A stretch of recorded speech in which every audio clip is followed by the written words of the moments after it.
Un locus de control interno reduce el estrés laboral y la rotación de personal, aumenta la motivación, el compromiso organizativo y el rendimiento en el trabajo. Los internos, como a veces se les llaman, tienen relaciones aún más fuertes. Los internos, como se les llama a veces, tienen aún relaciones más sólidas.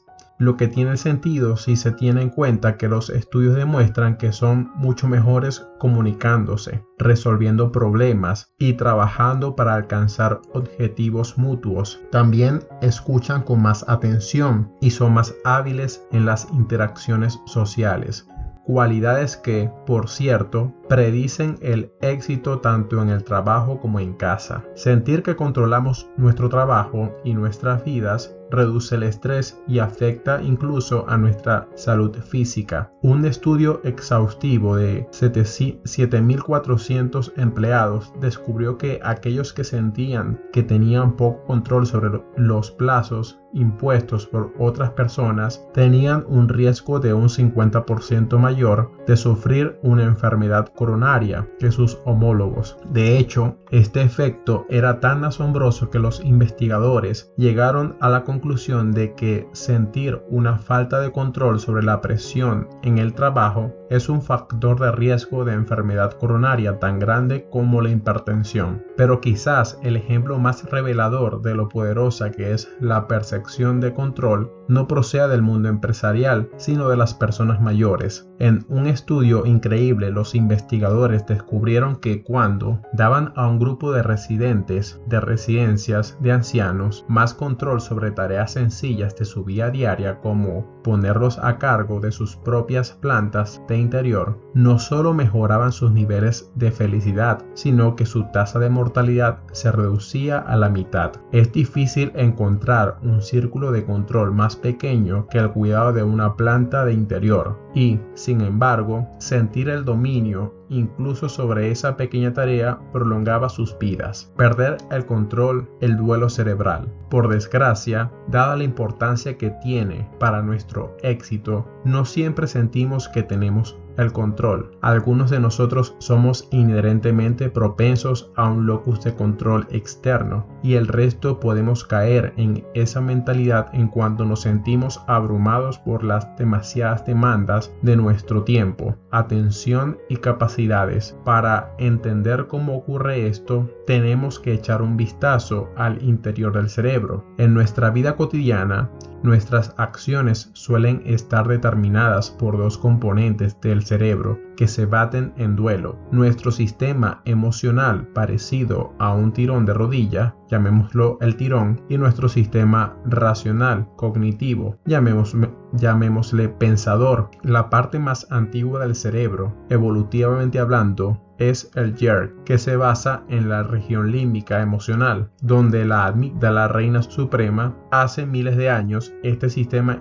instintivo era necesario para nuestra supervivencia. Por aquel entonces, no teníamos tiempo de pensar con lógica cuando un tigre dientes de sable salía de entre la maleza, sino que el jerk o el tirón entraba en acción de inmediato. La amígdala daba la alarma, inundaba nuestro cerebro de adrenalina y hormonas del estrés y desencadenaba un reflejo inmediato, innato, la respuesta de lucha o huida. Gracias a él estamos aquí, sentados 10.000 años después. Hoy, afortunadamente, pocos tigres dientes de sable acechan nuestros parques de oficinas. En el mundo moderno, donde los problemas de la vida suelen ser más complicados que huir o ser devorado, las respuestas reflexivas del tirón a veces pueden hacer más mal que bien. En concreto, cuando se trata de tomar decisiones, el tirón o el impulso suele meternos en muchos problemas. Por eso, a lo largo de miles de años de evolución, también hemos desarrollado el pensador, ese sistema racional del cerebro que reside sobre todo en el córtex prefrontal. Eso es lo que utilizamos para pensar de forma lógica, sacar conclusiones de muchas informaciones y planificar el futuro. El pensador tiene como propósito pensar y luego reaccionar, que es un enorme salto evolutivo. La mayoría de nuestros retos cotidianos se resuelven mejor con el pensador, pero, por desgracia, cuando nos sentimos estresados, fuera de control el imbécil tiende a tomar el control. No es algo que ocurra conscientemente, es algo biológico. Cuando estamos bajo presión, el cuerpo empieza a acumular demasiado cortisol, la sustancia química tóxica asociada al estrés. Una vez que el estrés ha alcanzado un punto crítico, incluso el más pequeño contratiempo puede desencadenar una respuesta de la amígdala, esencialmente pulsando el botón del pánico del cerebro. Cuando esto ocurre, el idiota se impone a las defensas del pensador y nos impulsa a actuar sin pensar, conscientemente, en lugar de pensar y luego reaccionar. El imbécil o el impulsivo responde con lucha o huye. Nos hemos convertido en víctimas de lo que los científicos llaman secuestro emocional. En la última década, los investigadores han evaluado el tipo del secuestro emocional que afecta al rendimiento y la forma de decisiones en el trabajo. En un estudio, el psicólogo Richard Davidson utilizó sus conocimientos neurocientíficos para determinar por qué algunas personas eran especialmente resistentes al estrés, mientras que otras se debilitaban tan fácilmente ante él. Puso a ambos grupos en situaciones idénticas de gran estrés, como resolver problemas matemáticos difíciles en poco tiempo o escribir sobre el momento más angustioso de sus vidas, mientras seguía simultáneamente su funcionamiento cerebral mediante resonancia magnética funcional. A medida que cada sujeto se enfrentaba al reto, Davidson observaba cómo las partes racional y reflexiva del cerebro se iluminaban en el escáner cerebral, batiéndose en duelo por la supremacía. Cuando comparó los patrones, descubrió que en los individuos resistentes, el córtex prefrontal se imponía rápidamente al sistema límbico. En otras palabras, el pensador tomaba el relevo casi de inmediato al imbécil o al impulsivo. En cambio, en el grupo con problemas, la actividad de la amígdala aumentaba continuamente, lo que significaba que el idiota había secuestrado al pensador, desbordando la capacidad de racionamiento y de afrontamiento del cerebro y empeorando la angustia. Secuestrado en el trabajo.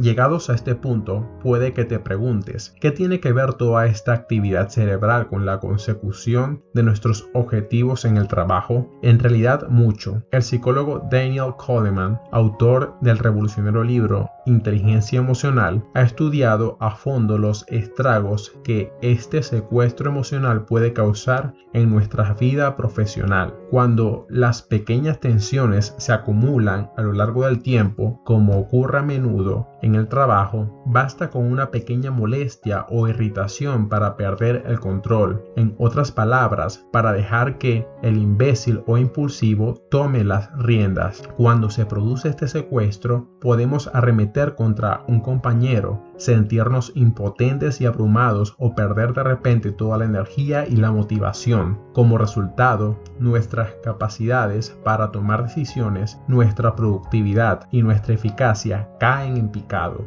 Esto puede tener consecuencias reales no solo para los individuos, sino para los equipos enteros de organizaciones. En una gran empresa, los investigadores descubrieron que los directivos que se sentían más agobiados por la presión del trabajo, dirigían equipos con el peor rendimiento y los beneficios netos más bajos. Una economía en crisis también puede ser un potente desencadenante del secuestro emocional. Los neurocientíficos han descubierto que las pérdidas financieras se procesan en las mismas zonas del cerebro que corresponden ante un peligro mortal. En otras palabras, reaccionamos ante unos beneficios menguantes y una cuenta de jubilación que se hunde del mismo modo que nuestros antepasados ante un tigre dientes de sable. Daniel Kahneman, el único psicólogo que ha ganado el Premio Nobel de la Economía, ha avanzado enormemente en nuestra comprensión de cómo el cerebro en duelo afecta la toma de decisiones en los negocios.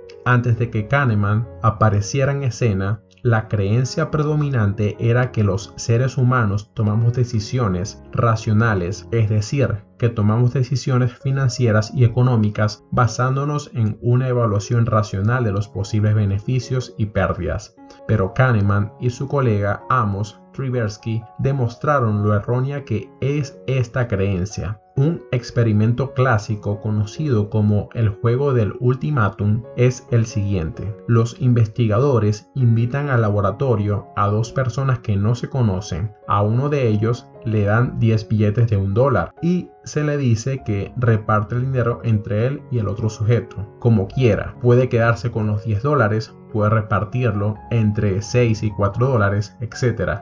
Luego se da un ultimátum al receptor: toma el dinero o déjalo. Aquí está el truco. Si el receptor opta por dejarlo, ambas personas se quedan sin nada. Para los economistas tradicionales, esto es bastante sencillo. Una persona racional siempre aceptará el trato, por tacaño que sea. Al fin y al cabo, aunque sea solo $1, sigue siendo $1 más de lo que recibió. Pero resulta que en realidad la mayoría de los receptores rechazan ofertas de $1 o incluso de 2. ¿Por qué? Porque en lugar de sopesar racionalmente sus opciones, se dejan llevar por sus emociones, normalmente la ira o el enfado por haber recibido un trato injusto. Esto no tiene sentido racional, por supuesto, porque están rechazando $2 gratis por solo despecho, pero ocurre continuamente cuando los neurocientíficos investigan más a fondo y descubren que cuanto más activo está el sistema límbico en el cerebro, más probable es que se rechace la oferta tacaña. Como escribe un investigador,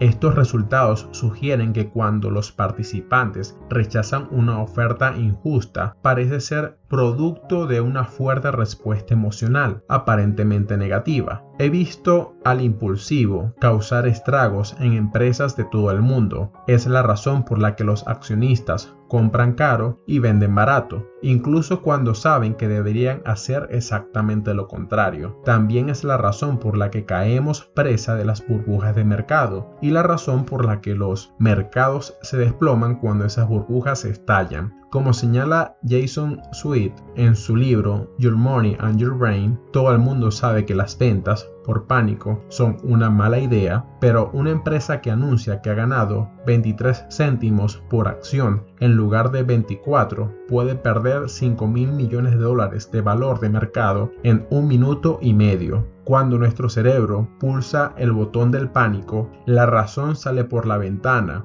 y nuestras carteras y nuestros resultados se resienten. Recuperar el control círculo a círculo. Entonces, ¿cómo podemos recuperar el control del impulsivo y lo ponemos de nuevo en manos del pensador? La respuesta es el círculo del zorro. El primer objetivo que debemos conquistar o círculo que debemos tratar es la autoconciencia. Los experimentos demuestran que cuando las personas se ven obligadas a sentir altos niveles de angustia, los que más rápido se recuperan son los que pueden identificar cómo se sienten y expresar esos sentimientos con palabras. Los escáneres cerebrales muestran que la información verbal disminuye casi inmediatamente el poder de esas emociones negativas, mejorando el bienestar y la capacidad de la toma de decisiones. Así que, tanto si lo hace escribiendo sus sentimientos en un diario, como si habla con un compañero de trabajo o un confidente de confianza, verbalizar el estrés y la impotencia que siente es el primer paso para recuperar el control.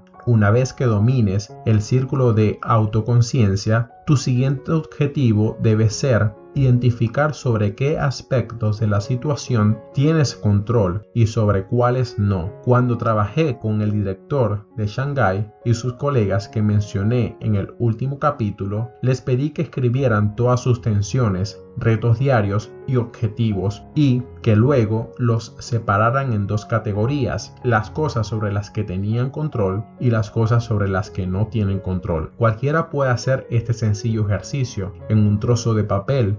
en una hoja de cálculo de Excel o incluso en una servilleta mientras tomamos un martini después del trabajo. Se trata de separar las tensiones de las que tenemos que desprendernos porque no están en nuestras manos y, al mismo tiempo, identificar las áreas en las que nuestros esfuerzos tendrán un impacto real, de modo que podamos concentrar nuestra energía en consecuencia. Una vez que mis alumnos tienen una lista de lo que sí está bajo su control, les pido que identifiquen un pequeño objetivo que sepan que pueden alcanzar rápidamente. Al reducir su campo de acción y concentrar su energía y sus esfuerzos, aumentan las probabilidades de éxito. Piénsalo así, la mejor manera de lavar un coche es poner un pulgar sobre el caño de la manguera, de modo que solo quede abierta una fracción de la zona. ¿Por qué? Porque así se concentra la presión de agua, haciendo que la manguera sea mucho más potente. En el trabajo, el equivalente es concentrar tus esfuerzos en pequeñas áreas en las que sabes que puedes marcar la diferencia. Abordando un pequeño reto, cada vez un círculo estrecho que se amplía poco a poco, podemos volver a aprender que nuestras acciones tienen un efecto directo en nuestros resultados, que somos, en gran medida, dueños de nuestro destino, con un locus de control cada vez más interno y una mayor confianza en nuestras capacidades, podemos ampliar nuestros esfuerzos hacia el exterior.